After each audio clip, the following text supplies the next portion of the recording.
Ողջույն։ Այսօրվա մեր հյուրը Օսաննան է, ով արդեն մի քանի տարի է ապրում է Չինաստանում։ Բարև ձեզ, Օսաննա ջան։ Բարև ձեզ Շուշան ջան, շատ շնորհակալ եմ Շնորհակալ հրավերի եմ։ համար։ Ահա, ես էլ եմ շնորհակալ, որ ժամանակ գտաք, որպեսզի զրուցենք իրար հետ։ Իրով։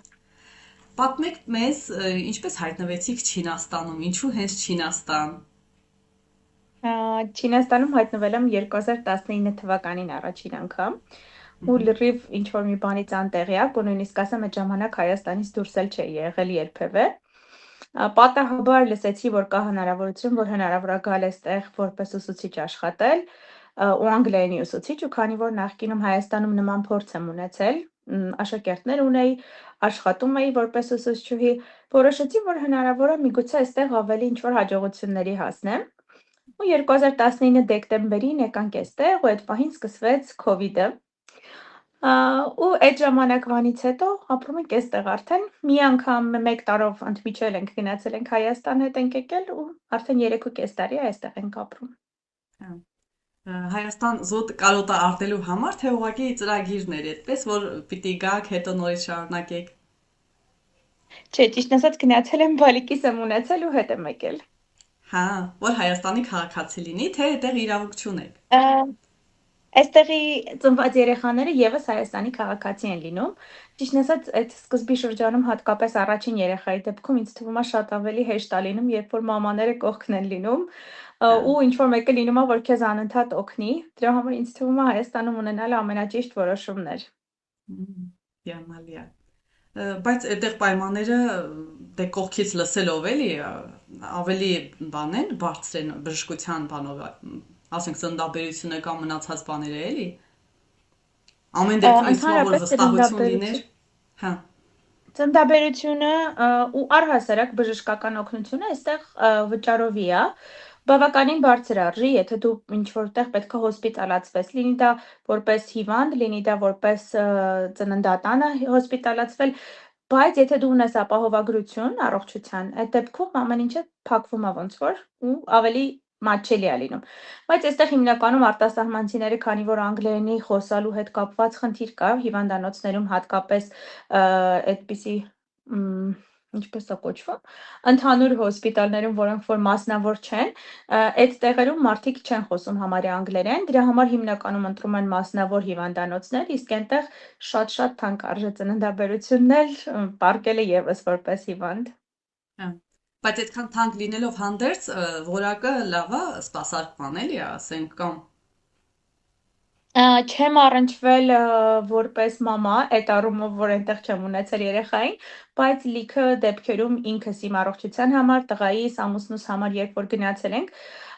կոնկրետ երեխայի համար կասեմ, որ երբ խոսում եմ Հայաստանի բժիշկների հետ, ինձ ասում են, որ ահռելի տարբերություն կա, ոնց որ իրանց մոտ բուժման մեթոդները մի քանի տարի հետ լինեն։ Դեղերը շատ լավն են, օգուտը ակնհայտ երևում է, բայց մեթոդները, մեթոդոլոգիան իրանց շատ հետ է Հայաստանից։ Հա, կարո՞ղ մի օրինակ բերեք, օրինակ։ Իհարկե, Հա, ամեն փոքրիկ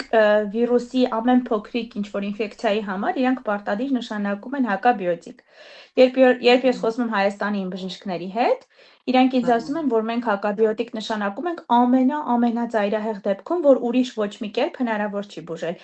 Իսկ այստեղ շատ ավելի արագ է, ճիշտն ասած ինձ շատ հետաքրքիր էր, թե ինչի է այդ տենց, ու դե հիմա տեխնոլոգիաները զարգացել են, բոլոր հարցերի պատասխանները ChatGPT-ին տալիս է, ու ինձ շատ հետաքրքիր պատասխան է տվել։ Ասում է առաջինը, որ հերթերից խուսափեն իրանք, քանի որ միշտ հերթեր է լինում, իսկ անտիբիոտիկը ամեն ինչը արագ բուժում է։ Առաջինը սենց արագ նշանակումներ են երբեմն անում։ Հետո ասում են, որ մի քանի տարի առաջ 2000-ականներին այստեղ անտիբիոտիկները եղել են առանց բժշկի, ու մարդիկ, երբ որ ուզեցել են շատ արագ ինչ-որ մի բանից բուժվել, գնացել են ուղղակի խանութից առել են։ Ու այդ մշակույթը իրանց մոտ զարգացած է, իրանք շատ կողմ են հակաբիոտիկների։ Եվ երրորդը ասում է, որ Չինաստանի կյանքի ռիթմը շատ արագ է, ու մարդիկ շատ հաճախ ուզում են, որ իրանց հարցը, իրանց խնդիրը շատ արագ լուծում ստանա, ու դրա համար էլ նախընտրում են հակաբիոտիկներով բուժումը, որը որ շատ արագ հարցի լուծում է։ Ու երբ որ ես Հայաստանի բժիշկների հետ եմ խոսում, բոլորը զարմանում են։ Ասում են, ես ուղղակի չեմ պատկերացնում, ինչի է ամեն մի խնդրի դեպքում քեզ բժիշկը նշանակում հակաբիոտիկ։ Ես իհարկե լսում եմ Հայաստանի բժիշկներին, չեմ ընդունում այդ տեղերը, ու արդյունքում այնպես է, որ դժգոհ չեմ լինում մեր Հայաստանի բժիշկներից։ Փաստորեն ճիշտ է, Չինաստանում եք, բայց ամեն դեպքում տեսազանգով բանով երևի կապվում եք մեր բժիշկների հետ, էլի։ Հա, ես շատ լավ բժիշկներ ունեմ Հայաստան, բայց մեծերի դեպքում չէ, մեծերի դեպքում լսում ենք իրանց ու իրանց բոլոր նշանակումներն ու տեղերը անում, փորձում ենք ու հասկանում, որ բավականին արդյունավետ է այստեղ բժշկությունը։ Հա, այդ արդեն ձեր ապահովագրությունով թե ստիպված վճարովի եք որպես օտար եզրափի, էլի։ Ապահովագրությունը հիմնականում փակում է այն ծախսերը, որոնք որ կապված են հիվանդանոց պարկելու, հոսպիտալացվելու հետ, ու արտակարգ իրավիճակներն է փակում, այսինքն եթե կզանգես շտապ օգնություն, ինչ որ հարց կլինի, այդ դեպքում իրանք cover անում են, փակում են այդ բոլոր ծախսերը, բայց հիմնականում այդ ամենօրյա ուղղակի, չգիտեմ, մաշկաբանի մոտ գնալ, էնդոկրինոլոգի մոտ գնալ հիմնականում չեն փակում։ Ну, իմ ապահովագրություն չի փակում, հնարավոր է ուրիշներին է փակում, հա։ Չլսեն ասեն, վայ, իմը փակում է։ Հա։ Այդպես, իմը չի փակում։ Լավ։ Իսկ այդ ինչ ծրագիր է, որ որոշեցիք, ով ցանկանա կարա մասնակցի, թե ինչ որ հատուկ պայմաններ կա, տարիքային շեմ կա։ Այդ ժամանակ, երբ որ ես առաջին անգամ եկա, այդ ժամանակ մի տեսակ շատ մեծ հոսք կար Հայաստանից Չինաստան եկողների, չգիտեմ որտեղից ով իմացել էր, որ այստեղ ուղղակի իրանց պետքա ոչ չինացու արտաքինով մարդ, որը որ կդասավանդի անգլերեն, ու նույնիսկ այն ժամանակ, երբ որ ես էի գալիս, անգլերենի լավ իմացություն այդքան էլ պարտադիր չէր։ Ուղղակի կարևորը որ արտաքինը չլինի չինական։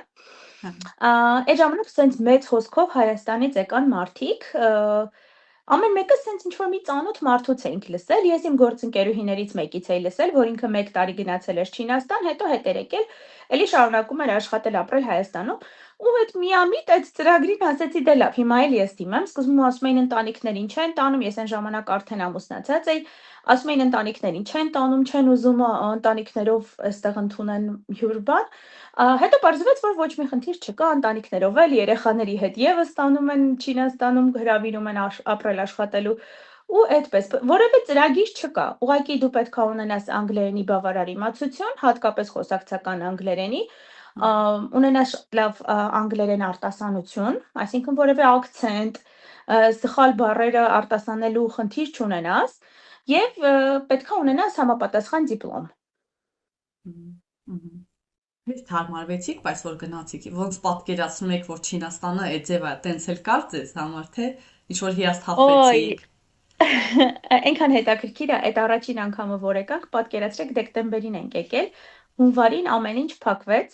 ու մենք 4 ամիս ուղղակի ապրել ենք 4 պատի մեջ ես ու ամուսինս ու այդ ժամանակ երբ որ առաջին անգամ եկանք դե նոր երկիր խառնված ինչ որ իրավիճակ, դու ոչ մի բանին ծանոթ չես, պլյուս դրան վերցրել է քեզ համար դպրոցն հենց տուն, որը որ ուղղակի 4 պատ է, հենց իսկապես 4 պատ է ինքը,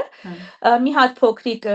բան լոգասենյակով, մի հատ շատ փոքրիկ խոհանոցով, որը հենց հյուրասենյակի մասն է կազմում, ու դե արի այդ պայմաններում ապրի 4 ամիս, ու տենց ապրեցինք մենք այդ 4 ամիսը, այդ շատ դաժան էր, բայց այդ 4 ամսից հետո, երբ որ ամեն ինչը արդեն բացվեց, միանգամից այնքան հետաքրքիր արագ հարմարվեցինք։ Սնունդը իհարկե միշտ էստեղ հարց է, բայց բացի սննդից ամեն ինչը շատ արագ է ստացվում, որովհետև մարդիկ շատ հյուրընկալ են, մարդիկ շատ ընկերասեր են, պայմանները տեխնոլոգիան էստեղ այնքան ավելի զարգացած է Հայաստանի համեմատ, որ այնքան արագ ամեն ինչին սովորում ես ու ամեն ինչը դառնում է չափազանց հեշտ։ Ամենօրյա առևտուրը հասանելի է, հագուստը հասանելի է, ու ստացվում է, որ քո կյանքը գնալով ավելի լավանում է։ Իսկ դրա շնորհիվ դու արդեն սկսում ես շատ ավելի արագ հարմարվել ու սկսում ես սիրել երկիրը։ Այս այն ռիլը տեսա, այն որ ձեռքով էիք վճարում։ Այդ ո՞նց է տեխնոլոգիան աշխատում։ Գրել է դրի տակ, այդ ինչ մեկնաբանություններ։ Բայց այդ ո՞նց է լինում, այսինքն։ Տեսեք, մատնահետքը ոնց է աշխատում, սենց դնում ես, ինքը այդ քո մատնահետքի միջոցով ճանաչում է, չէ՞, նույն ձև էլ ձեռքի ես մեջ գծերն է ինքը ճանաչում։ Ձեռքիդ գծերը ճանաչում է ու ինքը մատնահետքի նույն էֆեկտով գումարը վճարում ես նաև ձեռքով։ Ես նախապես ոնց որ իմ այդ ձեռքին կցել եմ իմ դրամապանակը, ոնց որ ասենք մատից կարող էի կցել։ ու իմ դրամապանակին անմիջապես միանում է վճարումը կատարվում է, բայց ինձ այնքան շատ նույնիսկ ինձ առանձին նամակներ են գրել են մի բաների ձեզ հարցնեմ, ինձ կասեք դուք իսկականից ճիպավորվել եք, որ եղավ, չի Բայց պետքա օրինակ ճիպավորվել։ եթե հանկարծ այնպես տասի, որ ասենք ափի այս հատվածը վերք եղավ կամ մի բան, արդեն էլ չի աշխատի, Ինձ թե թվում է չի միևնույն ճանաչի, չէ, չի ճանաչի։ բա այդ դեպքում ի՞նչ Որովհետև ա ինքը այս լինում ուղղակի օրինակ։ մեջի գծերն է։ Հեռախոսով կարող են վճարել։ Հա, գումարը չի կորի ամեն դեպքում, էլի։ Չէ, իսկ ոչ ոք չի լինի գումարին։ Հա, ձեր կամքն է, այսինքն որ տարբերակով կվճարեք։ Ահա, Շատ նույնիսկ հետաքրքիր։ հեռախոսով կարող ես վճարել, նույնիսկ կարող ես քեշով վճարել, ձեռքով, դեմքով էլ կա տեղեր, հատկապես չինացիների համար դեմքով եւս կա։ Հա, Կարծեմ հիմա Ռուսաստանում էլ կա։ Ժպտա ու վճարի տենց է կոչվում, այստեղ էլ կա տենց բան, որ դեմքով կարողանում են վճարումներ անել։ հա։ Բայց այն որ ասում են դա նրա համար է, որ վերահսկեն մարդկանց, ասենք ինչ որ խախտում արեցիք, եւ որ Հայաստանում պիտի մի հատ նամակ կա, որ տուգանք ունեք վճարելու, հետո նորից կա, որ չեք վճարել տուգանքը, հետո մեկ էլ չգիտեմ ինչ որ հարցը հասնի մինչեւ ԴԱՀԿ նոր ստիպված վճարես, այդտեղ այսինքն եթե հանկարծ այտենց խնդիր եղավ, ենթադրեք դուք մոռացել եք, որ պիտի վճարեք կամ չեք ուզում, իրանք իրոք քաշում են ձեր ոնց որ Չէ, բանից էլի քարտից։ չէ։ Ձեր Այստեղ նույն տեղեկացումից ձև հետո իրանք ոչ մի իրավունք չունեն։ Իրանք վերահսկում են բոլորին, որովհետև ամեն քայլափոխին բոլոր տեղերում կա տեսախցիկ,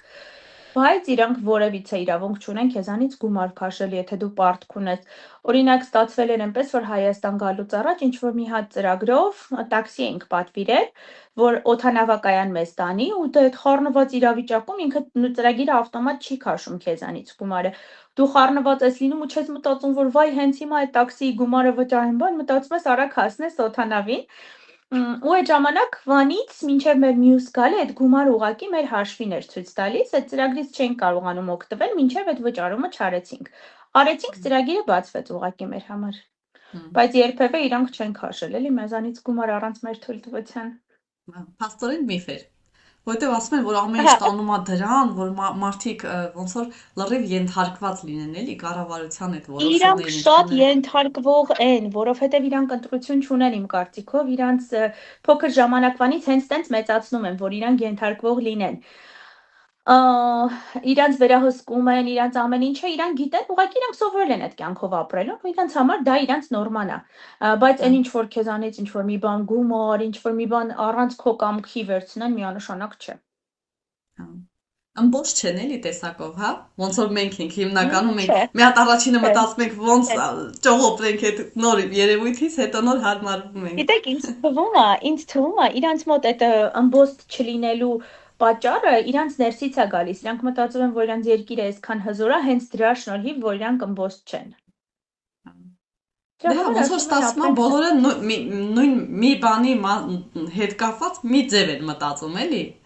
Չէ, թե չէ նպատակը մենք բոլորի հազար նույնն է, հազար բոլորի տարբերակ ապագան ենք նույն ձև է։ հաղթող։ Հա,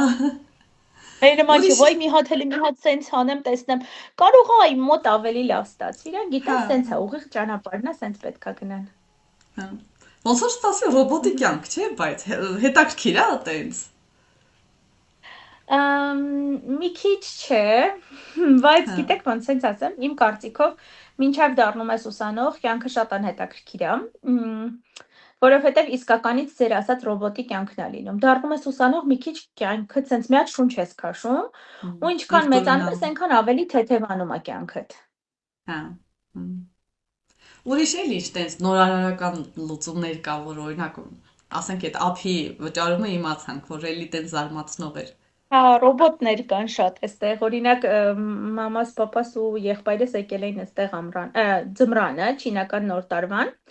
Գնացինք Շանհայում մի հատ սրճարան, այդ սրճարանը մենք նախկինում եւս գնացել էինք։ Մտնում ես սրճարան, ինքը բարձրահարկ 50 քանի երրորդ հարկում է, 58-րդ կարծեմ չեմ հիշում։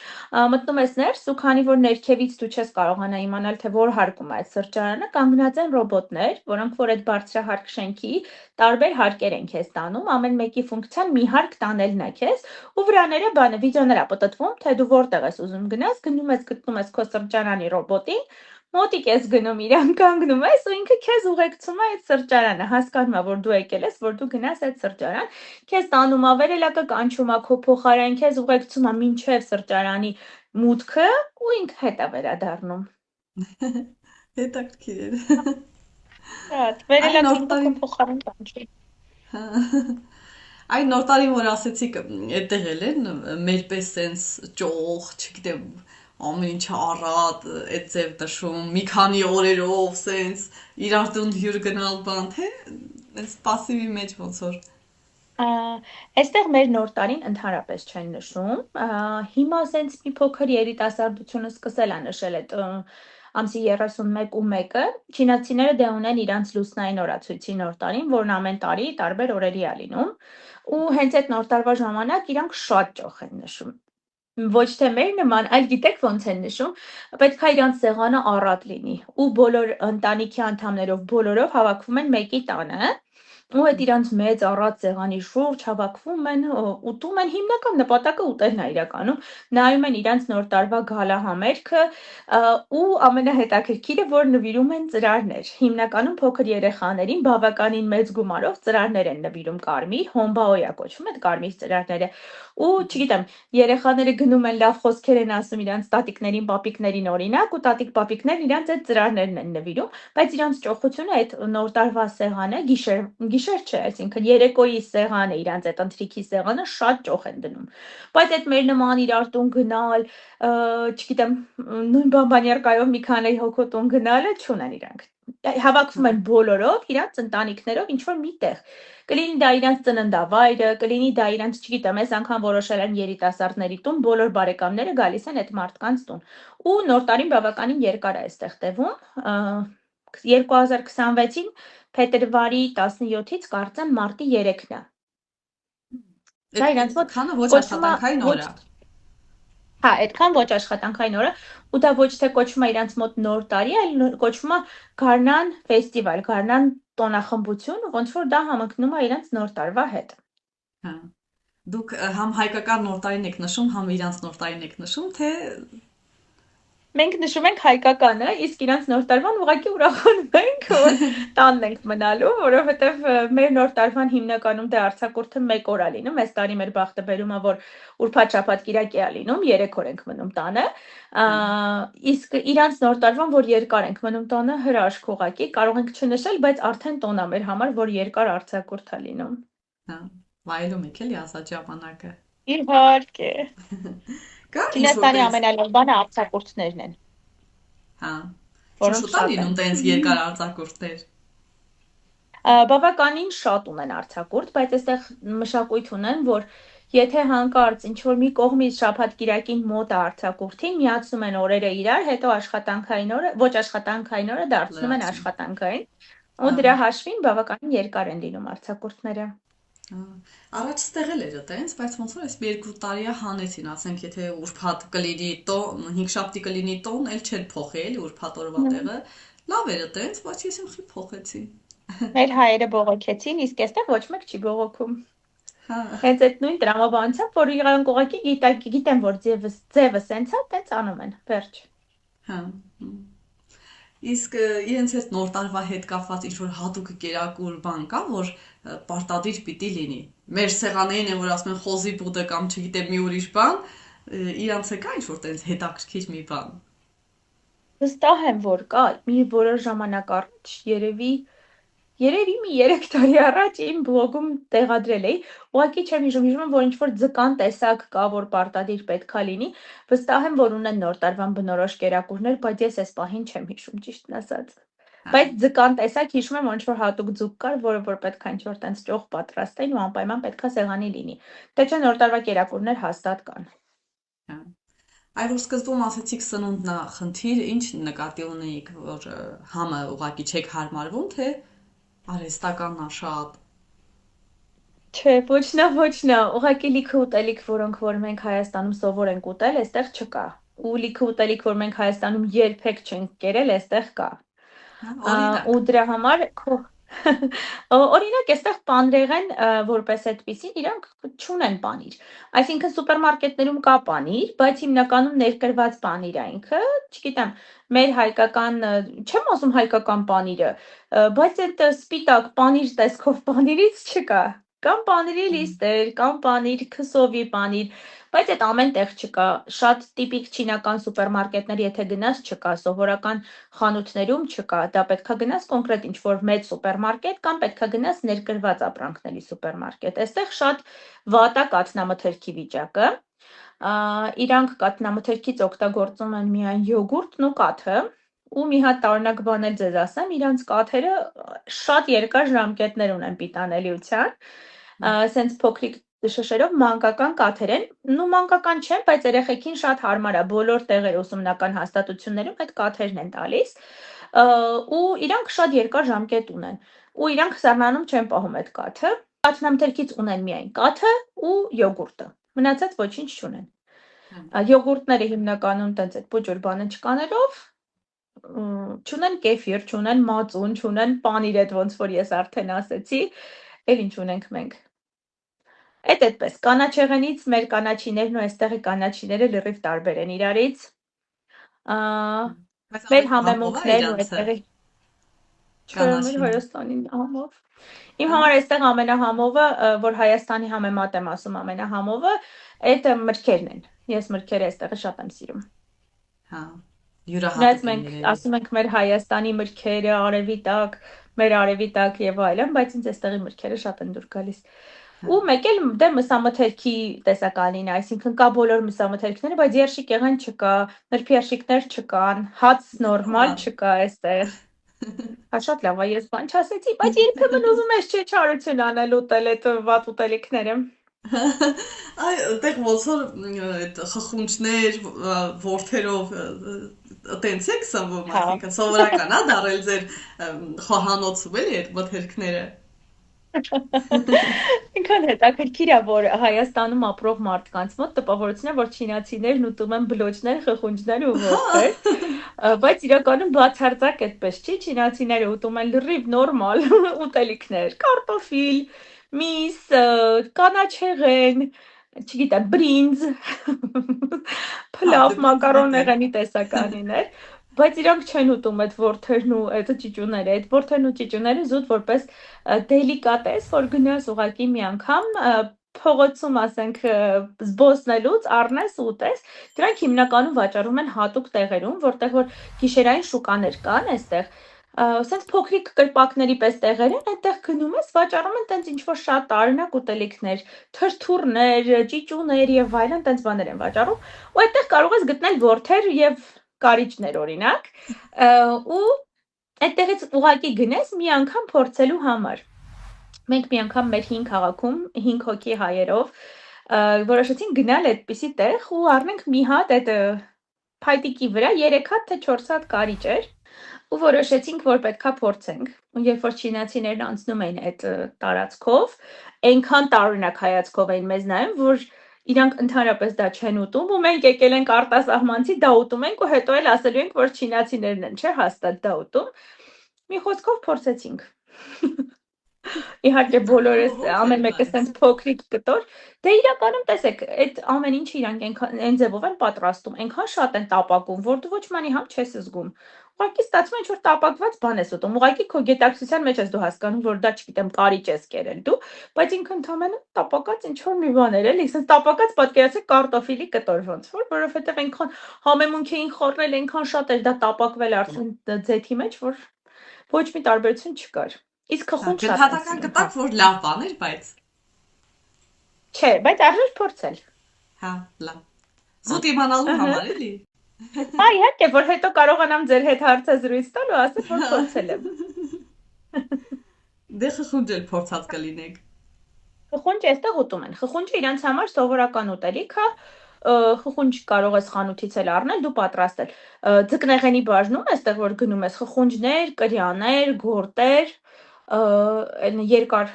օծաձուկ, հա, կարծեմ հայերենով օծաձուկ է կոչվում, ու լիքը ձկների տեսականի միշտ կա։ Խխունջները իրանց առօրյայում նորմալ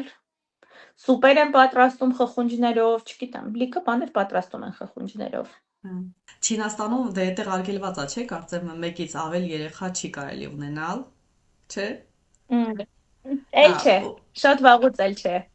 հա, Երբ այսինքն որ դուք ով փոքր եք ինչքան եղել, կուզի։ ինձ թվում է եւ ես եմ փոքր եղել, այդ ժամանակ եղել է, բայց հիմա էլ չէ։ Արդեն շատ չեմ հիշում որ թվականին, բայց էլ չկա այդ օրենքը։ Հա, այսինքն ընտանիքները արդեն 2-3 երեխա կարան ունենա։ Թույլ է Ես տրվում։ մի անգամ չինացիներից մեկի հետ խոսում էի այդ թեմայով, այս վերջերս ինքը ինձ բացատրեց, որ հիմա Չինաստանի բնակչությունը իր թվով սկսել է զիջել Հնդկաստանի բնակչությանը, ու հիմա Չինաստանը անում է ամեն ինչ, որ իր բնակչությունը լինի ավելի շատ, քան Հնդկաստանի բնակչությունը, որ իրանք միշտ լինեն առաջին տեղում, ու դրա համար հիմա իրան 2-3 երեխային խրախուսում են, որ ընտանիքն ունենա 3 երեխա։ Այդ ժամանակ, երբ որ երկրորդ երեխայի մասին օրենք կար, եթե չեմ սխալվում, ուղղակի հարկերն էին բավականին շատացնում, եթե դու ունեիր երկրորդ Հա, երեխա, քո վրա ինչ-որ հարկեր եւ այլն էր դրվում ու դրա պատճառով մարդիկ ուղղակի չէին ուզում երկրորդին ունենալ։ հա, Ու գիտեք, որ Չինաստանում չի կարելի նաեւ իմանալ երեխայի սեռը մինչեւ երեխայի ծնվելը։ հա։ Այսինքն կապ չունի Արգելված իրանց է, հա։ համար տղա թե աղջիկ, չեն ճշտում, Չէ, էլի։ կապ չունի, որովհետև այդ քանի որ այստեղ մի քիչ ավելի դժվար է երեխա մեծացնելը, որովհետև ամեն ինչը շատ թանկ է, հիմնականում շատ ընտանիքներ կան, որ հստակ ուզում են կամ աղջիկ, կամ տղա, ու դրա համար իրանք ոչ մի ձև չեն ասում, ու նույնիսկ դրա համար Հա, բժիշկներին նույնիսկ կարող են ձերբակալել դրա համար, որ եթե երեխու սեռը ասի ծնողներին։ Մենակ արտասահմանցիների դեպքում շատ հնարավոր է ինչ-որ ծանոթ խառնելով ինչ-որ մի տեղից իմանաս, կամ լիքը արտասահմանցիներ կան, որ ուղղակի երբ որ հղի են լինում, գնում են Թայլանդ օրինակ, որը շատ մոտ է մեզ, ու այնտեղ երեխայի սեռը իմանում են։ Ճիշտ ասած, ես արտասահմանցի ընկերներ շատ չունեմ, ունեմ մի հա։ քանի հայ ընկեր, ու ավելի շատ սիրում եմ չինացիների հետ շփվել։ Ֆինալին հասցրել եք սովորեք, բայց։ Ուսուցչուհի ունեի, հիմա դադար եմ տվել, որովհետև մի տեսակ հենց հիմա էլ չեմ հասցնում, բայց մի փոքր գիտեմ, բայց հիմա ես ունեմ շատ օգնող հանգամանք, իմ տղան գնում է հենց չինական մանկապարտեզ, 3.5 տարեկան է, այս տարվանից սկսել է գնալ ու բավականին հանգիստ հենց ընթացք է իրա մոտ չինարեն սովորելու, ու հիմա իրա հետ միասին ոնց որ ես ավելի ամրապնդում եմ իմ չինարենը, որովհետև ինքը գալիս է տուն, ինձ հարցնում է այս բառը ինչ էր նշանակում, մի հատ ինձ կասես կամ ասում է այս բառը սենց է նշանակում մամա, ու ես էլ իրա հետ արդեն մանրից նորից ամրապնդում եմ իմ չինարենը։ Հա։ Բա ինքը ոնց մանկապարտեզում հարմարվեց այդ երեխեքին, որ դե ինքը հայերեն գիտեր մենակ,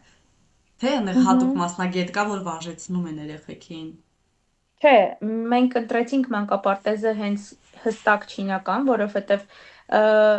կարող էինք ընտրել երկլեզվանի, անգլերեն չինարեն, բայց քանի որ ինքը անգլերենին քիչ թե շատ տիրապետում է, իրան այս պահին պետք չէր, եթե լիներ այնտեղ արտասահմանցի ուսուցիչ, իր հետ կխոսեր միայն արտասահմանցի ուսուցիչը, ու ոնց որ կստացվեր, որ իր չինարենը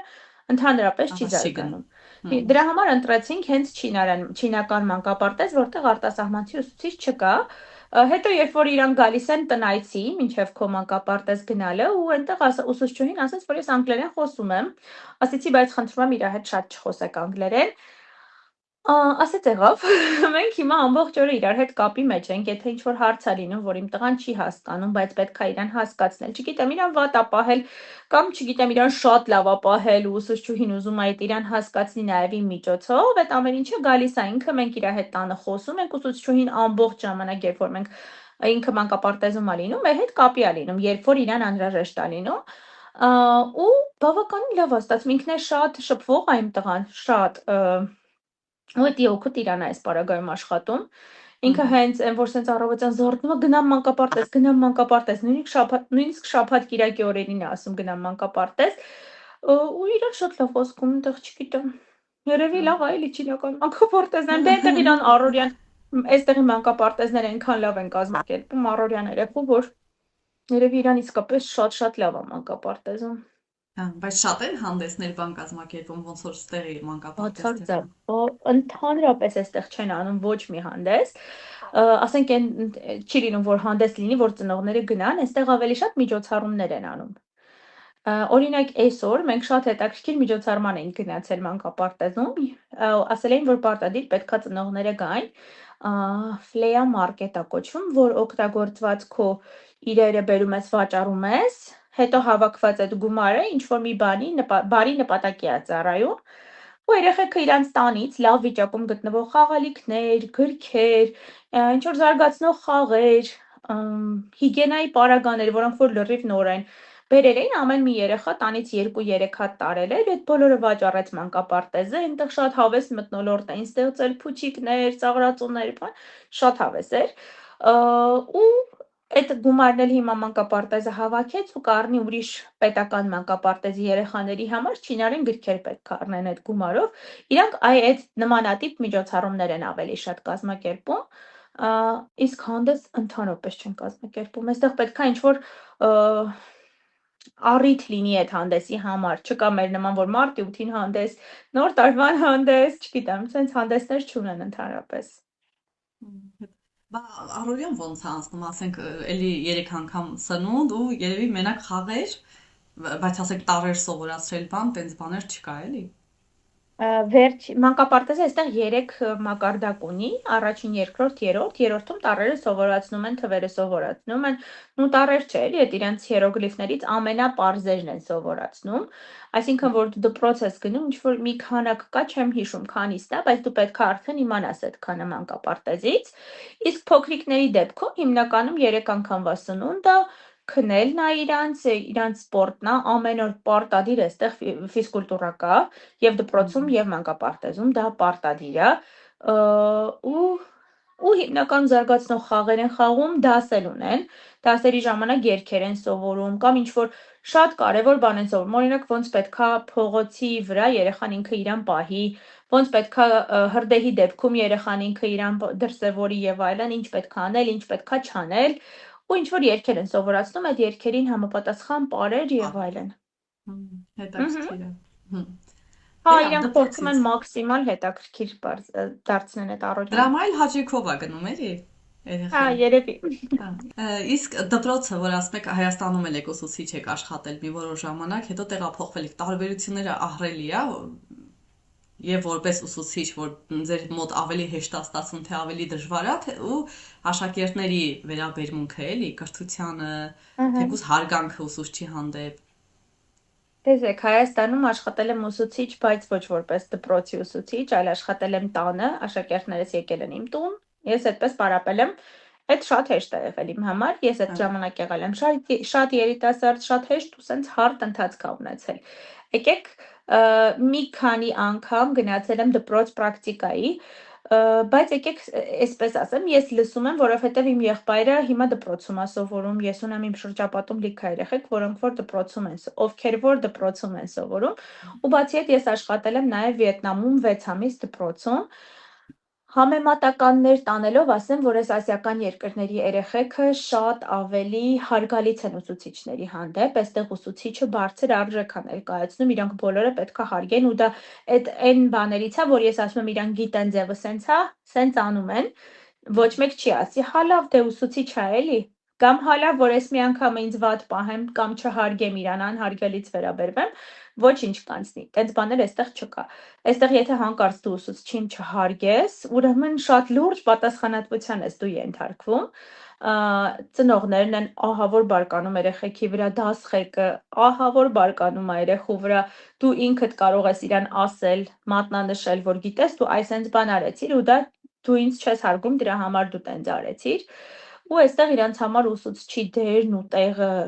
աշակերտի կյանքում շատ ավելի կարևոր է դասված, քան Հայաստանում դա միանշանակ է։ Ու դրանով բնականաբար դու քեզ ավելի գնահատված ես զգում ու դրա համար քո համար հենց միայն հոգեպես արդեն իսկ ավելի հարմար է այստեղ աշխատելը։ Իսկ բացառություններ չկան, օրինակ, всё-таки ինչ-որ մի դեպք լինի ու ծնողը վերցնի ու զանգի ուսուցչին կամ դասղեկին,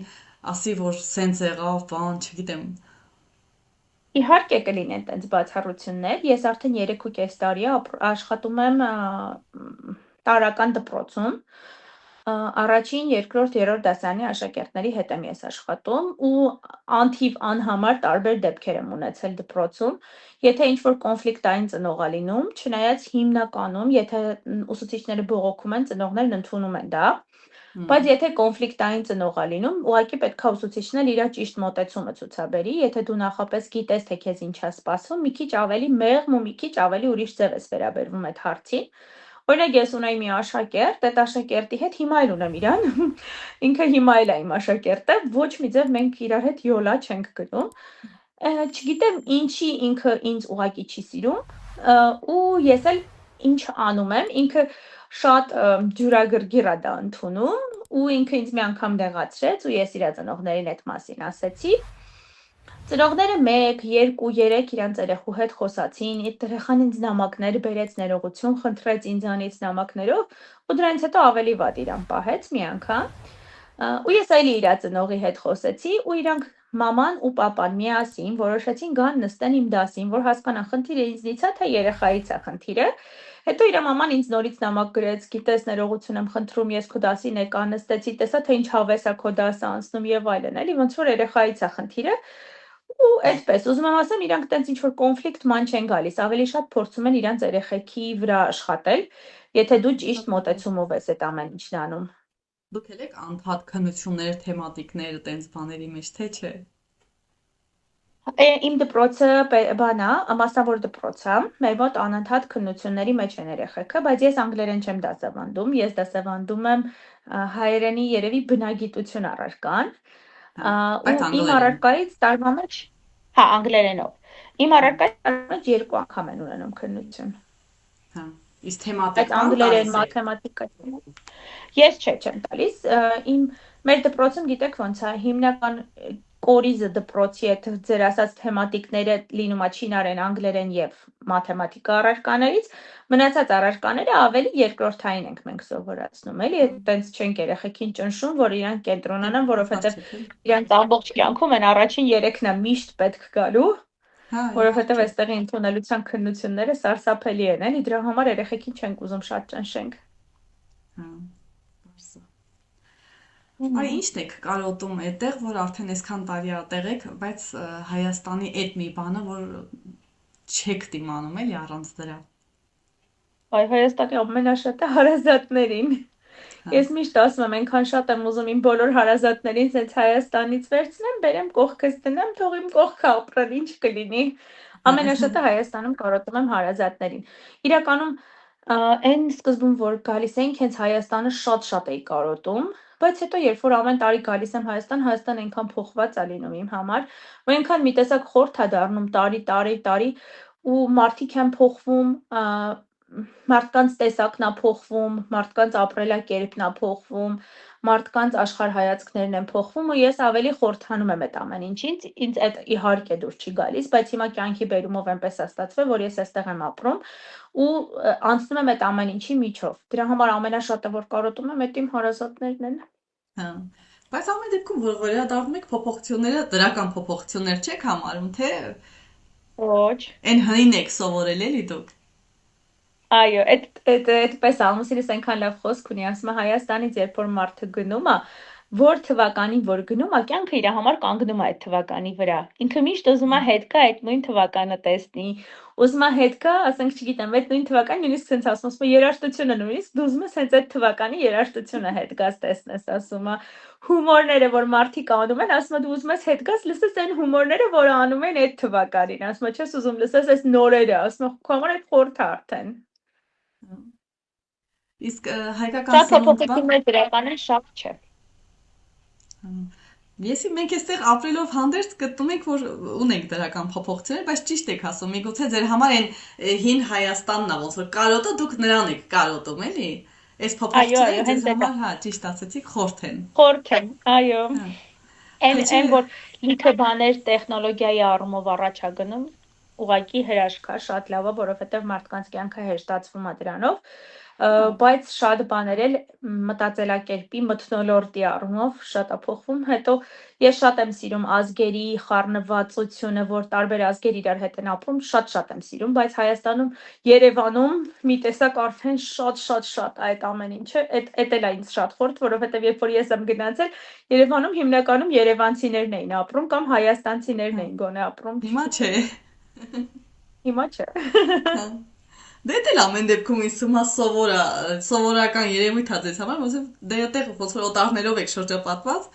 տեղել էլի, Հա։ կամ պարսիկ են, կամ հնդիկ են, եսի։ Այ բայց ես ուզում եմ տուն գամ սենց մի հատ Հայաստանի Երևանը սենց մի հատ Երևանով գրկեմ, երևանցիներով գրկեմ, էլի չեմ ուզում գամ ու օտար մարդկանց գրկեմ։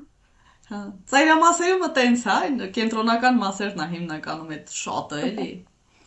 Բայց դե հարմարվել ենք ամեն դեպքում։ Թող խնդիրը Հա, սա եւ լինի։ բան չասա, ինձ էլ է շատ դուր գալիս, ես սիրում եմ այդ ազգային տարբերությունը, որ կա, որովհետեւ դրա շնորհիվ բոլորս դառնում ենք շատ ավելի զարգացած։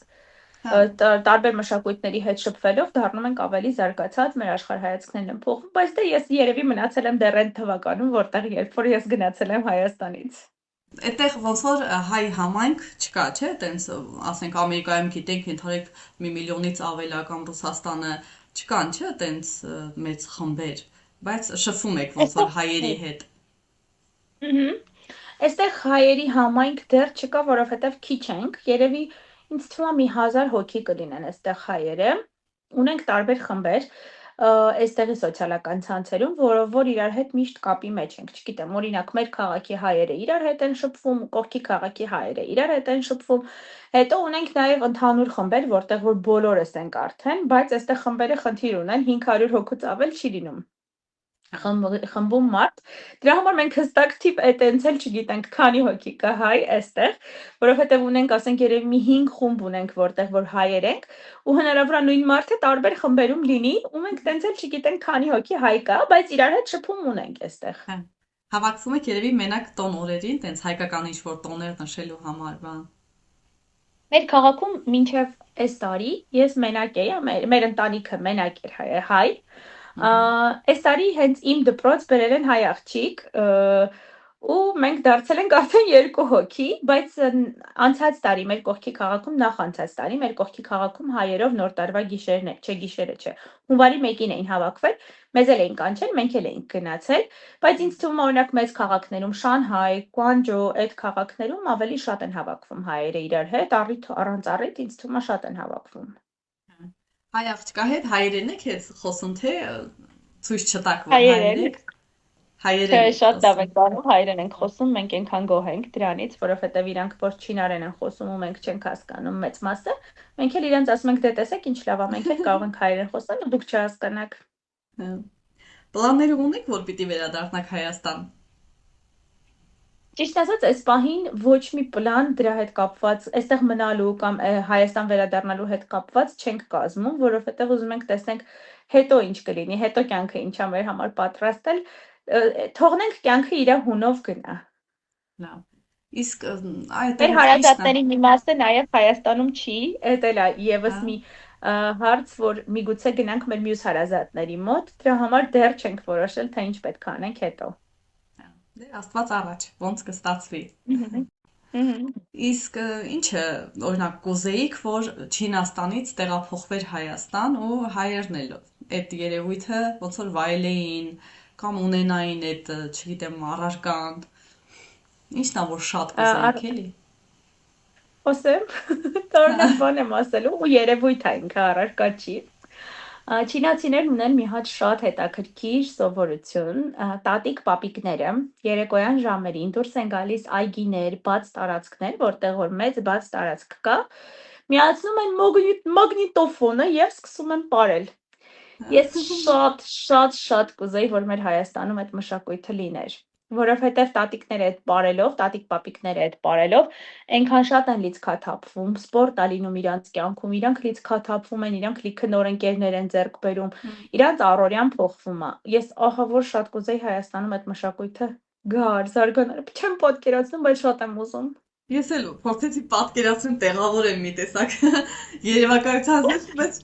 Ես դարձան իմ էջում ունեմ լիքը վիդեոներ, որտեղ որ իմ տղան է այդ տատիկ պապիկների հետ պարում, որովհետև ինքն էլ է շատ սիրում այդ պարերը, խմբակային բոլորով կանգնում են ու մեկը որպես լիդեր է, պարզ շարժումներով պարա, ինքը ինչ որ բարդ պար չի, էլի, ավելի շատ որպես շարժություններ են իրանք անում, մեկը լիդերն է կանգնում է դիմաց, բոլորը կրկնում են շարժումները, սենց սիմետրիկ կանգնած կրկնում են շարժումները։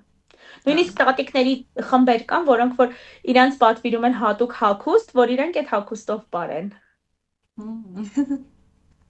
հետաքրքիր է։ Շատ գեղեցիկ, շատ սիրուն երևույթ է։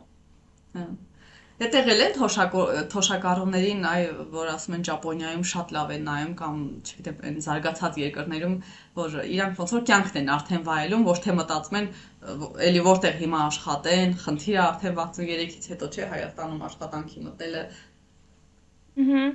Այստեղ շատ թոշակառուներ կան, որ աշխատում են, բայց երբ որ երիտասարդների հետ ես խոսում, իրանք հիմնականում ասում են, որ այդ մարդիկ աշխատում են իրանք համար,